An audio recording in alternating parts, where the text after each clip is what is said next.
आज हम बात करेंगे होमोफोन्स अर्थात एक जैसे दिखने वाले या एक समान उच्चारण वाले इंग्लिश वर्ड्स के बारे में जो अक्सर एग्जाम में पूछे जाते हैं। तो पहला होमोफोन्स है एक्सीडेंट्स वर्सेस इंसिडेंट।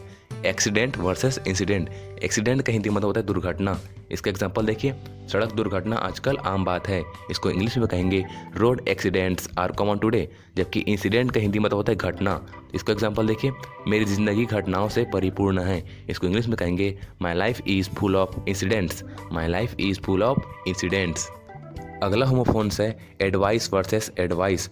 एडवाइस, यह एडवाइस नाउन है जिसका हिंदी मतलब होता है सलाह। एग्जाम्पल देखिए, मैंने तुम्हें सलाह दिया। इसको इंग्लिश में कहेंगे आई गेव यू एडवाइस। जबकि इस एडवाइस का हिंदी मतलब होता है सलाह देना, यह वर्ब है। इसका एग्जाम्पल देखिए, मैंने तुम्हें सलाह दिया। इसको इंग्लिश में कहेंगे I advised you. I advised you, यहाँ पर ये वर्ब के रूप में उपयोग किया गया है। ठीक है। अगला होमोफोन्स है एक्सेप्ट वर्सेस एक्सेप्ट। इस एक्सेप्ट का हिंदी मतलब होता है स्वीकार करना।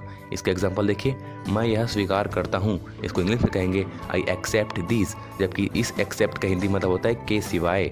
इसका एग्जांपल देखिए, मैं इसके अलावा सब कुछ पसंद करता हूँ। इसको इंग्लिश में कहेंगे I like everything except this. I like everything except this. अगला होमोफोन्स है चेक वर्सेस चेक। इस चेक का हिंदी मतलब होता है जांचना। इसका एग्जांपल देखिए, टीचर ने होमवर्क जांचा। इसको इंग्लिश में कहेंगे टीचर चेक्ड होमवर्क। जबकि इस वाले चेक का हिंदी मतलब होता है बैंक का पावना पत्र। एग्जांपल देखिए, मेरी माँ ने बैंक के पावना पत्र से पैसे भिजवाए।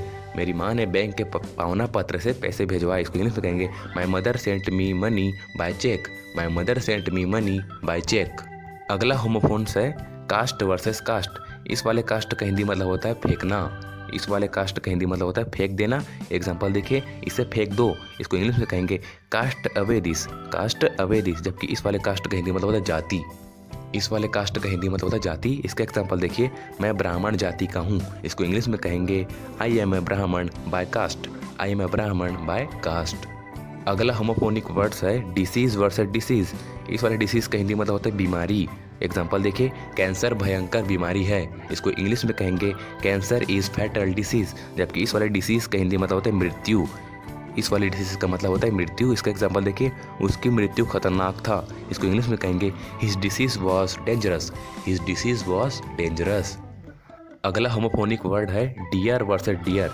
इस वाले डियर का हिंदी मतलब होता है प्रिय या महंगा। इसका एग्जांपल देखिए, मेरी माँ मुझे बहुत प्रिय है। इसको इंग्लिश में कहेंगे my mother is very dear to me. My mother is very dear to me. जबकि इस वाले डियर का हिंदी मतलब होता है हिरण। एग्जाम्पल देखिए इसका, हिरण एक जानवर है। इसको इंग्लिश में कहेंगे deer is an animal. Deer is an animal. अगला होमोफोनिक वर्ड है फ्लोर वर्सेस फ्लोर। इस वाले फ्लोर का हिंदी मतलब होता है आटा। इस वाले फ्लोर का हिंदी मतलब होता है आटा। इसका एग्जांपल देखिए, आटा गेहूं से बनती है। इसको इंग्लिश में कहेंगे floor is made from wheat. Floor is made from wheat. जबकि इस वाले फ्लोर का हिंदी मतलब होता है फर्श। इस वाले फ्लोर का हिंदी मतलब होता है फर्श। इसका एग्जांपल देखिए, वह रोज़ फर्श साफ करती है। वह रोज़ फर्श साफ करती है। इसको इंग्लिश में कहेंगे she cleans floor every day. She cleans floor every day.